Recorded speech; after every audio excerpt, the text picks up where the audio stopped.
The wind carried dust over the abandoned furrows as Edward Mitchell gazed at what had once been his cornfield. His rough hands, marked by decades of labor, rested motionless on the wooden fence that no longer belonged to him. At 52, every wrinkle on his face told a story of dawns spent working, of sown hope, and of harvests that never came. The old straw hat, inherited from his father, cast a faint shadow over his weary eyes. The sun spilled over the fields of Toowant, Michigan, with the indifference of one who has seen generations of men born and die on the same land. But today, Edward didn't feel the heat. He only felt the hollowness left by shame when it strips away everything you once believed yourself to be. 3 years had passed since he lost everything. The drought first, the debts after, and finally the public humiliation when Samuel Reynolds, the new owner of the land that had belonged to the Mitchell family for generations, had evicted him in front of the whole town. Men who can't adapt are doomed to disappear, Reynolds had said in his impeccable suit and polished shoes that had never touched damp soil. This is the price of stubbornness, Mitchell. Your way of farming has no place in this world. Those words had lodged like thorns in Edward's memory.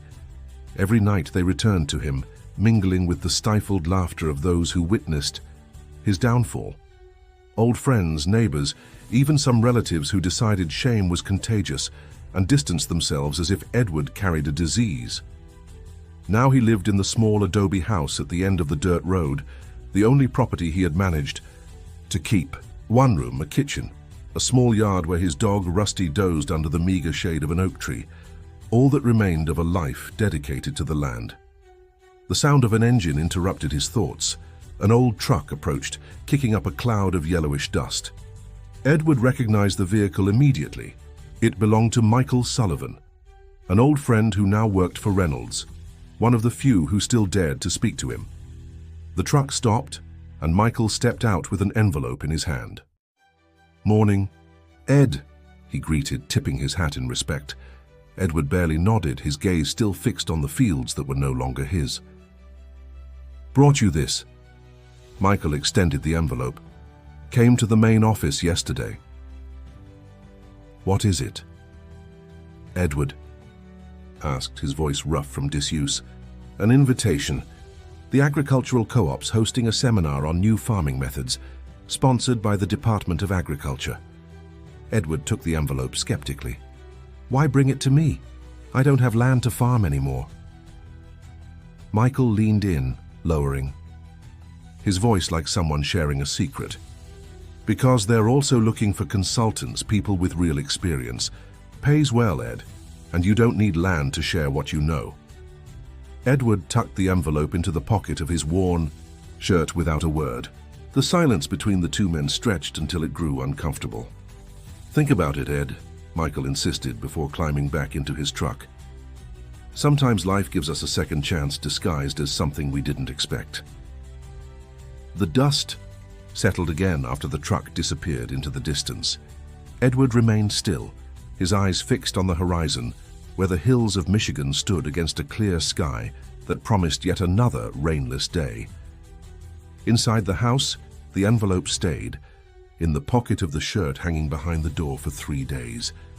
3 days in which Edward woke with the same weight in his chest, the same hollow routine, feeding the few chickens he had left, mending fences for spare change, drinking coffee while listening to the old radio broadcasting news of a world that seemed increasingly distant. It was on the afternoon of the 4th day that he finally opened the envelope. The golden light of dusk filtered through the house's only window, illuminating the dust particles suspended in the still air. His trembling fingers unfolded the official paper, stamped with the department's seal. The seminar would begin in 2 weeks in Lansing. 3 days of talks on sustainable farming, water conservation methods, drought-resistant crops, and, indeed, they were seeking local experts to join a community advisory program. Edward let the letter fall onto the wooden table and poured himself a glass of whiskey. The harsh liquid burned down his throat. "Expert," he muttered bitterly, to himself. What kind of expert loses everything his father and grandfather built? The memory of his father, Joseph Mitchell, materialized before him as it often did. He could see him clearly, tall, strong, with enormous hands that knew how to read the land's secret language. "The land never betrays, son," he used to say. "It's us who sometimes fail to listen." But the land had betrayed him, or perhaps, as Reynolds had declared in front of the whole town, he simply hadn't adapted to the new times. That night, Edward barely slept. The wind howled fiercely, shaking the oak branches against the tin roof. It sounded like nails scratching, a constant reminder of all he had lost. By dawn, he had made a decision. The bus terminal in Lansing buzzed with activity. Edward felt out of place with his old cracked leather suitcase and straw hat. He wore his only good shirt, carefully ironed the night before, and the black shoes he reserved for church gatherings. Following the instructions on the paper, he took a taxi to the convention center where the seminar was being held. The modern building, all glass and steel, clashed violently with the city's older architecture. A world apart, Edward thought, as foreign to him as the stars. At the reception, a young woman with her hair pulled back and a tablet in hand asked for his name. "Edward Mitchell," he replied, barely audible. "From Claire." The woman checked her list and frowned. "I don't see you registered, Mr. Mitchell." Edward pulled out the crumpled letter from his pocket. "Got this? Says you're looking for experienced consultants." The woman examined the letter and nodded. "Ah, you're here for the advisory program. That's in room B down the hall. You're just in time for the introduction." Edward followed the directions, acutely aware of every glance directed his way. Farmers like him, but in new clothes and expensive phones. Technicians with glasses and laptops. Agribusiness reps with logos embroidered on crisp shirts. Room B was smaller than the main hall, but just as intimidating with its digital screens and sound system. About 20 people chatted in small groups when Edward entered. No one seemed to notice him until a middle-aged woman approached with a professional smile. "Welcome. Are you here for the community consultant program?" Edward nodded, uncomfortable under her scrutiny. "I'm Teresa Gutierrez, the program coordinator. Your name?" "Edward Mitchell, from Claire." Something shifted in Teresa's expression. A shadow crossed her eyes. Mitchell? The one who owned the property near the river? Edward's stomach tightened, so his shame had preceded him even here. "Yes, ma'am. That land was mine." Teresa checked her tablet, frowning. "I see. Well, Mr. Mitchell, we appreciate your interest, but we're looking for active farmers with recent experience implementing new technologies." The words landed like stones in Edward's chest. "I've got 40 years of experience," he said, struggling to keep his voice steady. "I know that land better than anyone." "I don't doubt your traditional knowledge," and Teresa replied in a tone that tried to be kind but came off as condescending. "But according to our records, your property was acquired by Midwest Ag 3 years ago due to productivity issues. We need advisors who can offer updated perspectives." Before Edward could respond, the doors at the back opened and a group entered. At the center, dressed in a navy blue suit and designer glasses, walked Samuel Reynolds. Time seemed to freeze. Reynolds, surrounded by assistants and admirers, was heading straight toward them. Edward felt the air leave his lungs. 3 years had passed, but that man's face still haunted his nightmares. Reynolds recognized him immediately. His smile froze for an instant before he regained his composure. "Well, what a surprise, Mitchell," he said in that polished, cold voice Edward remembered too well. "Didn't expect to see you at an event like this." Teresa glanced between them, clearly sensing the tension. "Mr. Mitchell came for the consultant program," she explained. "But I was just telling him we need profiles with modern method experience." Reynolds smiled, showing perfect teeth. Of course, Mitchell's old school, a man of tradition. He paused, looking directly at Edward. "Though maybe he could learn something if he stays as an attendee. There's always room for those willing to update themselves, right?" Humiliation burned in Edward's gut. Staying meant accepting charity from the man who had taken everything. Leaving meant surrendering again. "Excuse me," he finally said, turning away. He walked down the hall, feeling eyes on his back, the weight of shame bowing his shoulders. Outside, the lancing sun beat down mercilessly on the asphalt. Edward stopped on the sidewalk, disoriented, hat in hand and a lump in his throat. "Mr. Mitchell." A voice stopped him. Turning, he saw a young woman, maybe in her 30s, holding a folder with a serious expression. "I'm Lucy Owens from the Agricultural Research Department at the university. Do you have a moment?" Edward eyed her warily. "If it's about the program, they already told me I don't qualify." Lucy shook her head. "Not about that. I'm developing a project on traditional farming knowledge and its application in climate change contexts. I'd love to talk to you." "To me, why?" "Because I've spent months researching farming methods in Clare, and your name keeps coming up in my interviews. Your soil moisture techniques were innovative." Edward let out a bitter laugh. "So innovative I lost everything. Not because of your methods, Mr. Mitchell, because of the worst drought in 50 years, followed by predatory lending policies." Lucy spoke with a confidence that disarmed him. "I've studied the records. Your land held out a year longer than others in the area. That's no accident." Something shifted in Edward's chest, a tiny seed of something he'd forgotten: pride. "Could we grab coffee?" Lucy asked, gesturing to a nearby diner. "I'll explain my project in more detail." Edward hesitated. Then, slowly, he put on his hat and nodded. Over the next 2 weeks, Edward worked with Lucy, documenting traditional farming techniques he'd learned from his father and grandfather. Methods for conserving soil moisture, predicting rainfall based on insect and bird behavior, combining crops so they protected one another. In the university's small lab, Lucy translated this empirical knowledge into the language of science, finding biological and chemical explanations for practices Edward had followed purely by inherited intuition. "It's fascinating," she said, taking notes. "These techniques are exactly what we need for sustainable agriculture, but they've been here all along, invisible to academia." Gradually, the weight Edward carried began to lighten. For the first time in years, he felt his knowledge had value, that his voice was worth hearing. One afternoon, returning from visiting experimental plots outside Lansing, Lucy made him an offer. The university received funding for a pilot project to restore degraded farmland. "I want you as our lead advisor, Mr. Mitchell." The winding road cut through pine-covered hills. The air smelled of resin and damp earth after a light rain. "Why me?" "There are engineers, people with degrees." "Because you have something they don't: practical wisdom.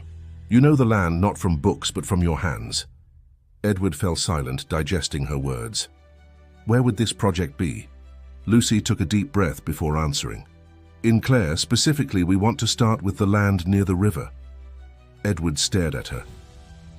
"My land." "The land that was yours, yes. Now owned by Midwest Ag, but it's been unproductive for 2 seasons. Mr. Reynolds hasn't gotten the yields he expected." A conflicted mix of emotions flooded Edward. Satisfaction knowing Reynolds had failed where he had, and pain imagining his land abandoned, betrayed by hands that didn't understand it. "And Reynolds would agree to my involvement?" "We don't. Get along." "He doesn't have a choice," Lucy replied with a slight smile. "The department's pressuring big agribusiness to adopt sustainable practices. They need results, fast." That night, in the small hotel room the university had arranged, Edward couldn't sleep. The thought of returning to his land, even as an advisor, of touching that soil he knew like the lines of his own palm, filled him with equal parts anxiety and hope. But the fear lingered, crouched in the shadows. Fear of failing again, of facing Reynolds, of exposing his knowledge to academic scrutiny. "Who'll listen to a beaten old man?" he muttered in the dark. The phrase had become his personal litany, the shield he hid behind. Outside, lightning briefly lit the room, followed by distant thunder. Rain. The land would be thirsty, opening itself to each drop like a blessing. And then he knew.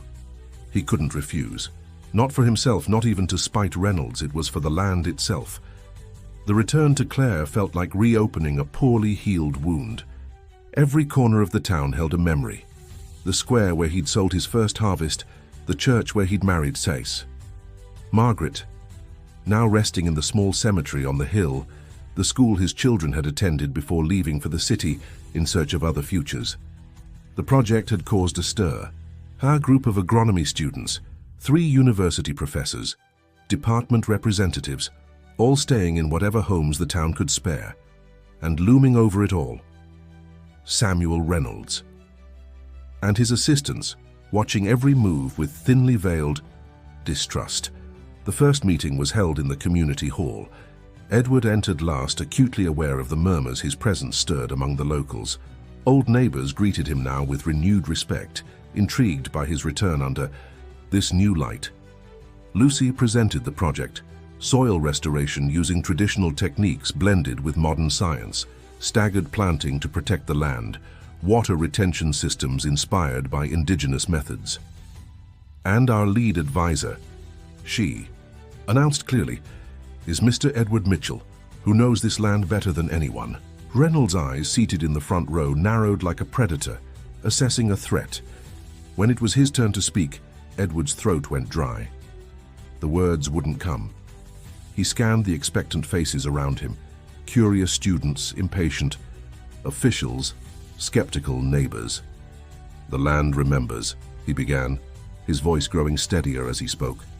"It remembers the hands that cared for it and those that harmed it. What we give it, it returns tenfold." For the next hour, Edward outlined his vision for restoring the river plots.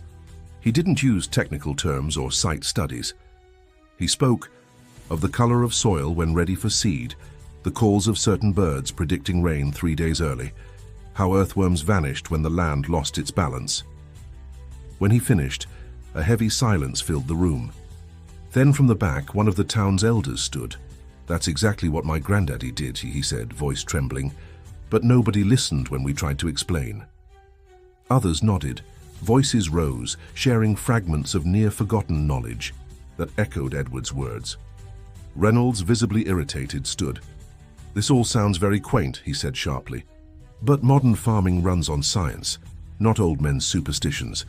My company has invested millions in this land, and I won't risk a crop cycle on folklore." The tension was palpable. Lucy interjected diplomatically, explaining how traditional methods would be scientifically validated before large-scale use. Edward remained still, silent dignity in the face of the humiliation he'd already survived. That night, Edward walked to his old fields. The metal fence installed by Midwest Ag kept him out, but he could see the neglect. Weeds choking the soil, clogged irrigation ditches, grain bins locked with rusted chains. A deep sorrow gripped him, not just for his loss, but for the land's suffering. "I'll make you live again," he whispered, touching the cold fence, "no matter who owns you now." The months that followed were relentless work. The project tested 3 plots with different technique combinations. Edward spent days with his hands in the earth, teaching students to read textures, smells, signs no instrument could measure. At night, Lucy's team analyzed data, nutrient levels, water retention rates. Science confirmed what tradition knew. Edward's methods worked. The main plot, on what had once been the heart of his land, showed the most promise. Soil that had been near dead 3 months prior, now darkened with moisture and life. Beneficial insects returned, drawn to the restored balance, the town noticed. Old farmhands offered help. Young people considering leaving agriculture volunteered, fascinated by this fusion of old and new. Reynolds watched with growing unease. His own fields, worked with heavy machinery and chemicals, showed signs of exhaustion. Managers sent from the city couldn't understand why modern methods failed, while Edward's primitive ways succeeded. One January afternoon, after early rains confirmed Edward's predictions based on ant behavior, Reynolds appeared at the test plot. Alone, without his usual entourage.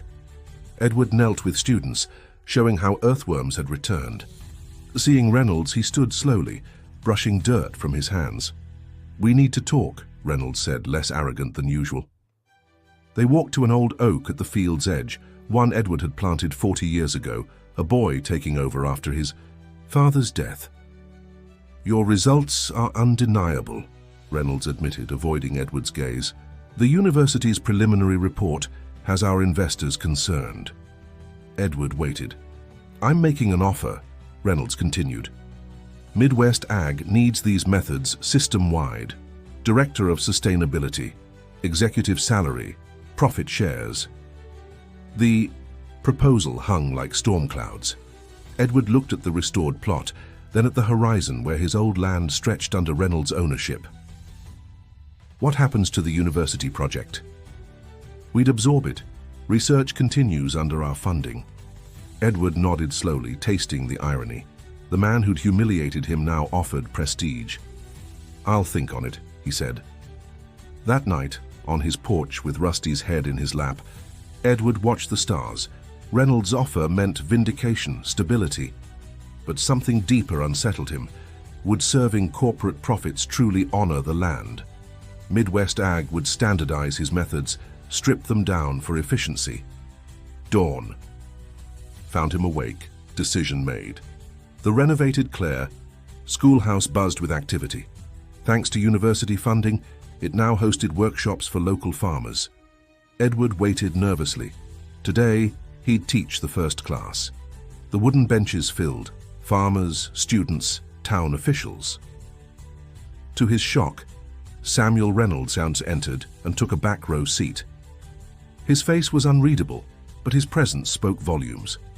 Lucy welcomed the crowd and introduced the program, a merging of tradition and science for climate-resilient farming. And our lead instructor is Master Farmer Edward Mitchell. Applause echoed. Edward stepped forward holding a wooden box. He cleared his throat. 3 years ago I lost my land, he began, voice steady. I thought I'd lost my purpose too. I was wrong. He opened the box, revealing carefully labeled seed packets. What matters isn't owning land. It's loving it enough to heal it, even when it's no longer yours. These are heirloom seeds my family cultivated for generations. Drought-resistant, adapted to our soil. I saved them when I lost everything, not knowing why. He held up a packet. Today we plant more than corn or beans. We plant knowledge, the kind that can't be bought or sold. From the back, Reynolds stood. For a moment, Edward braced for confrontation. Instead, the man turned and left silently. The class continued. Edward explained lunar cycle's role in planting as Lucy added scientific context.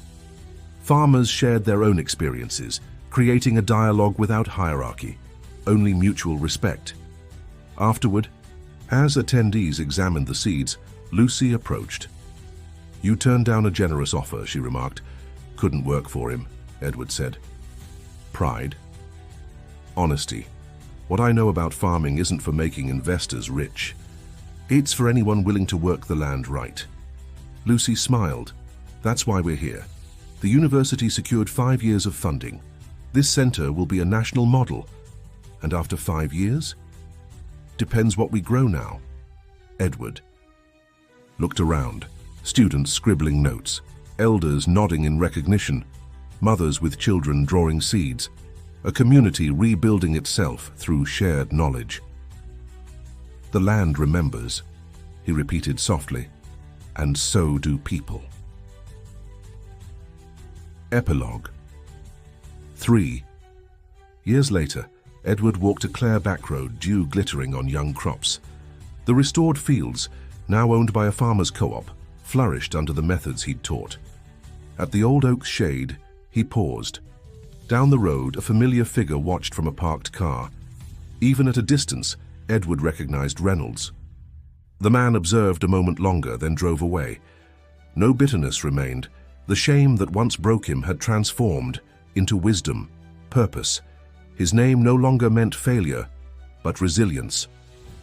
The wind stirred the crops. Edward closed his eyes, sun warm on his weathered face. The land kept its cycles, indifferent to deeds or boardroom deals. It gave freely to those who listened. Somewhere beyond the hills, rain clouds gathered. The morning of the spring planting festival, dawned clear over Clare. Edward stood at the edge of what had once been the North 40 acres, watching the co-op members prepare the ceremonial first sowing. The smell of turned earth and applewood smoke from breakfast fires hung in the air. At 78, his hands shook slightly as he accepted the carved wooden bowl of blue corn seeds from young Martine. The boy, now a college graduate who'd returned to farm, had grown into a fine man. Edward's knees protested as he knelt, but he refused help. The earth deserved this respect. The seeds left his fingers like a prayer. When he straightened, the entire co-op stood silent, not out of pity but the quiet reverence they'd once reserved only for church. Edward blinked against unexpected tears. His father's words came back with perfect clarity. "A man's true harvest isn't measured in bushels, son." The celebration lasted until stars prickled the twilight.